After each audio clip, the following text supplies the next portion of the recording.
First of all, the idea of heaven as a place can be somewhat misleading. It's important that we understand what do we mean by place or by space. Space in Buddhism is an extension of one's experience. So all of my experience takes up a certain amount of space. My being, my universe has a certain space, and everyone around me also takes up a piece of space. And so our interactions create the world around us. We create the idea of three-dimensional space based on our experience. So in that sense, heaven is simply another level of experience that is made up of the experiences of the beings in that realm. And the difference being simply that the experience of reality of those beings is much more subtle and more refined and more pure than the experience at this level. So the reason we meet with each other here is because our experience is coarse, and so we meet on the same level. For those beings who have more pure and refined minds, they rise above and they meet at another level. That's in terms of space. So you can think of hell as being below and heaven as being above, as is generally the case. But more important to understand in terms of what we mean by heaven and hell and the various realms of existence is simply that in terms of purity of mind, that for every individual we're on a path. We purify our minds or we sully our minds, and the more defiled our minds become, the lower we sink, and the more coarse our reality becomes. As we complicate our minds and make our minds more coarse and more twisted, or however you want to look at it, we become equally more dense and more physical and more subject to suffering.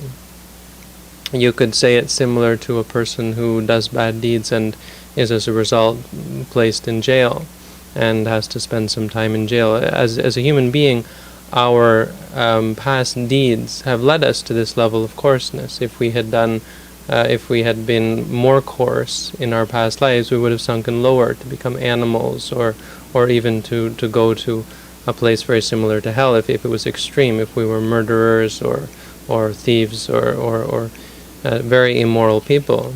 What it does to your mind, the very real effect that it has on your mind, causes you to sink lower. By the same token, when you purify your mind, as you do good deeds and try to help other people, and your mind becomes purer, you feel lighter, you feel more free in the mind and less attached to things, you rise up higher.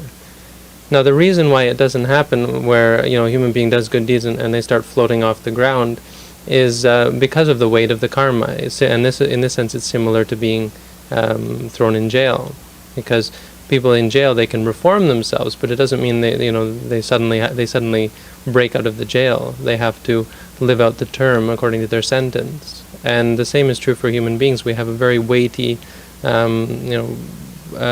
circle of karma that we've performed in the past that is having these intense results, that has placed us in this physical existence, that is manifesting itself as our human existence.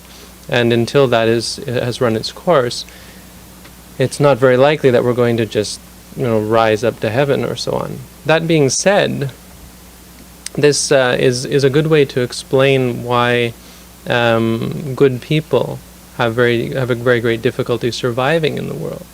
People say, you have to fight dirty. It's a dog eat dog world. If you're not, trying to cheat everybody else, you won't get ahead, and so on. And that may be true, but that's really just a sign that this is not a very pure state of existence. And those people with pure states of existence are rising above it.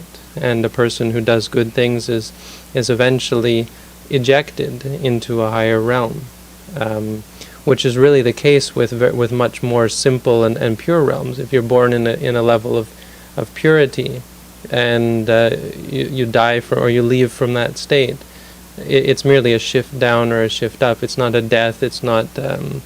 It doesn't have to be a set length of time. You can leave at any time. You can go up and down.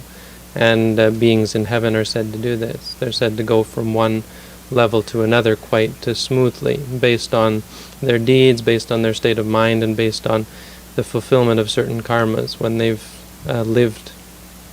outlived their the acts which brought them to this state of purity, they can sink down. And if they do more good deeds, eventually they'll be able to rise up when the old karma has ceased. It's really based on cause and effect. It's not something magical where there's someone judging you. Okay, now it's your time to go up to heaven. Now it's your time to go down to hell. It's based on whether you do good deeds or do bad deeds, and when the good and bad deeds you've done before the effect of them is expired. And so in this sense, it's really here and now. Heaven is just the change of this to something more pure. Hell is the change of this to something more impure, more coarse. And so when our karma, the result of our karma that has led us to be born as a human being and has created this reality is up, when it gets to its end, then our mind is free and goes according to the next karma. It grasps onto something either pure or impure. It's able to rise out, just as a person who is let out of jail is free to go on then to become a better person, or go back and do bad deeds and have to come back and spend more time in jail. So I hope that helps make sense. Heaven can be thought of as a place, but only in the sense of it being a conglomeration of equally pure or impure minds or beings. But it should be better thought of as a state of mind, where the mind is pure and is freed from the impurity of the human, or the effects of our impurity that has led us to be born and have to spend time as a human being. Finally, that being said, it's important to understand that heaven isn't the be-all, end-all. What you can say is that people who practice, say, meditation or practice on the right path do generally go to heaven a lot easier because their minds are purer. But it's also possible to go to heaven on a temporary purity. If you work really hard on a mundane level and develop very pure states of mind, you can do it by suppressing the bad states. You can practice certain types of meditation that give you very pure states of mind and help you to rise above the impure state part of your mind temporarily, like with transcendental meditation and so on, and can actually be born in heaven even for long periods of time. But once that wears thin, and the results of all of that work wears out, and obviously you wouldn't be doing that work in heaven. You'd just be enjoying your time in this blissful state of being. The bad stuff comes back. The bad stuff is there, and when the results lose when the good things you did lose their power and the results are worn out, you'll come crashing back down.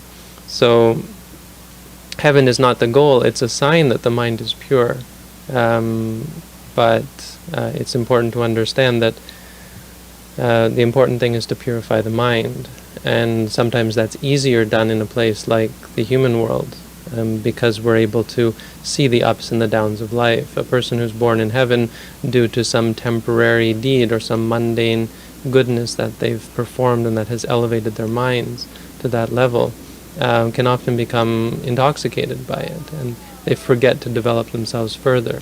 If a person is born again and again as a human being, or even just is in one life a human being, during this life we're much better able to see, when I do bad deeds, bad things come to me. When I do good deeds, good things come to me. If you're born in heaven, you can do bad deeds, and because of the power of your past good deeds, you don't have to pay for them right away.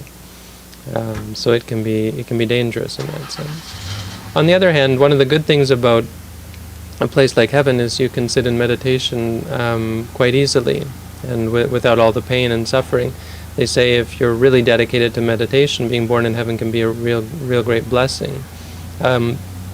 Another thing is because there are obviously many meditators who have gone up to heaven, and so it's very easy to find a group of people to meditate with, and very easy to sit in meditation because your body doesn't complain as much. You have a very pure state of being, and you can sit for months on end and contemplate the reality in front of you. So there's really no saying good or bad. It's good in a mundane sense, but it's basically just another state of purity.